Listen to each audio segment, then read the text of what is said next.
1 and 2 again. Awesome to see you. I'm so excited to read a story for you. This one is Goldilocks and the Three Dinosaurs by Willems.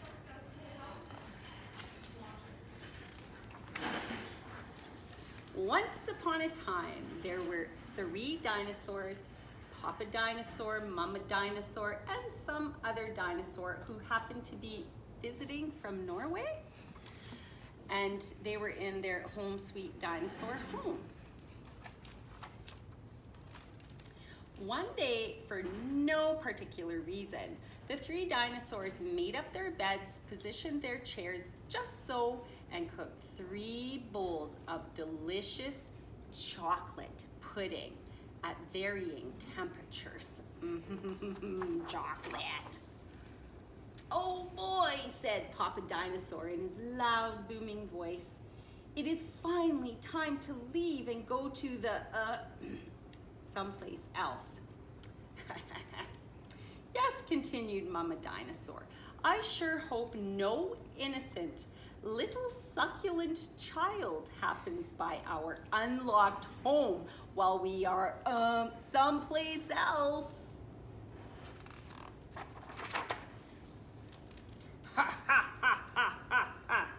Then the other dinosaur made a loud noise that sounded like a big evil laugh, but was probably just a polite Norwegian expression.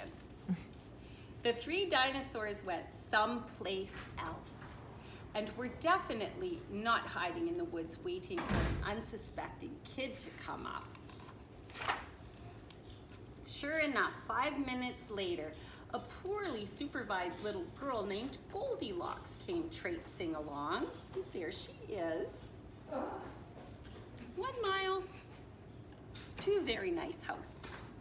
Getting closer. Just then the forest boomed with what could have been a dinosaur yelling, "Gotcha!" But I'm pretty sure was just the wind.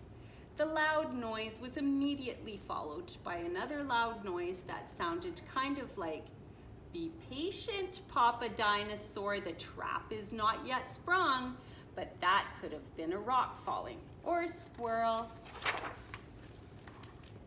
Either way, Goldilocks was not the type of little girl who listened to anyone or anything.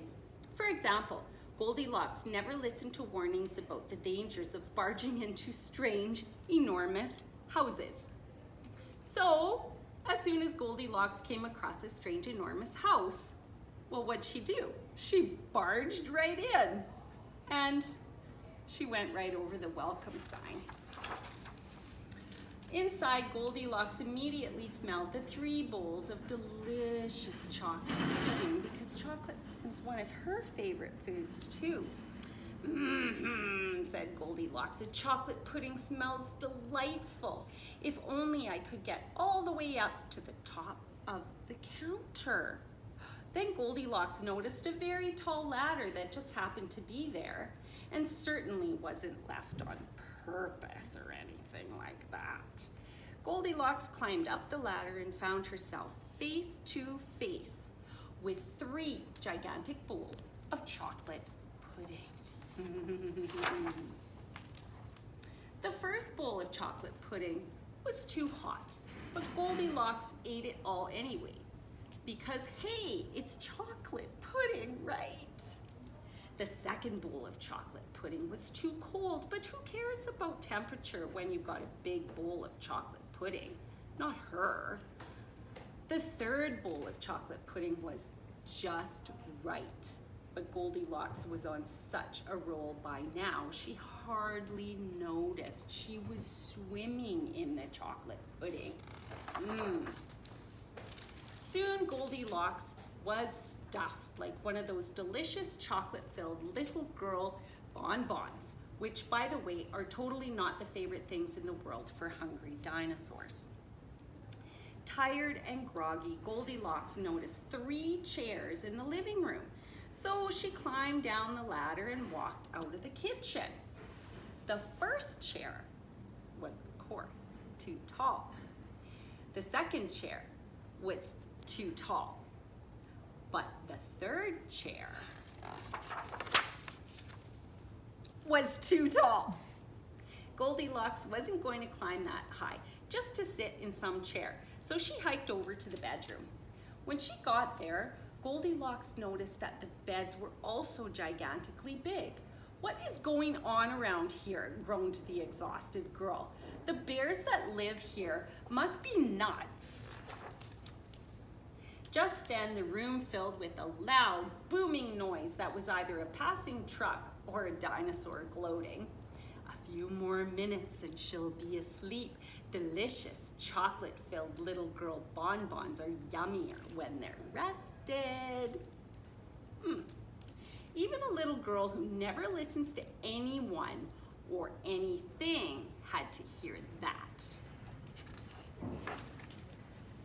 Goldilocks took a minute to stop and think, which was longer than she was used to stopping and thinking. "Hey," she told herself, "this isn't some bear's house. This is a dinosaur's house." Say what you like about Goldilocks, but she was no fool. As quickly as she could, she ran to the back door and she got out of there. Just then, a loud plane flew by, which sounded pretty much like a trio of dinosaurs yelling, "Now!" or "Charge!" or the Norwegian expression for chewy bonbon time. Suddenly and completely coincidentally, the 3 dinosaurs rushed through the front door. But they were too late.